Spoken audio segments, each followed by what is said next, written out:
Parlons maintenant des Arabes du Hijaz. C'est la région la plus importante pour nous car elle abrite la Mecque et Médine. Contrairement au Yémen, le Hijaz n'était pas organisé en royaume. Il était composé de tribus indépendantes. Chaque tribu fonctionnait comme une petite nation avec son propre chef. L'histoire du Hijaz commence avec le prophète Ismaïl alayhi salam. Lorsque le prophète Ibrahim reçut l'ordre d'Allah, il laissa son épouse Hajar et son fils Ismaïl, encore bébé, dans une vallée désertique. À cette époque, la Mecque n'existait pas encore. C'était un désert sans eau ni habitants. Puis Allah fit jaillir l'eau de Zamzam. Et cet endroit devint un lieu de vie. Une tribu venue du Yémen, la tribu de Jurhum, passa par cette vallée. Ils y trouvèrent un trésor, de l'eau et une famille installée.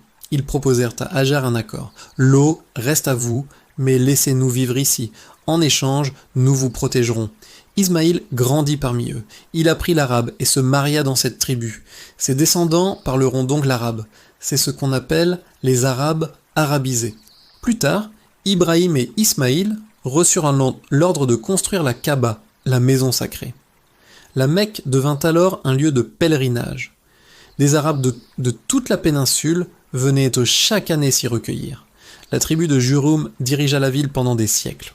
Mais avec le temps, ils devinrent injustes. Ils opprimaient ceux qui n'appartenaient pas à leur tribu. La sécurité des pèlerins n'était plus assurée.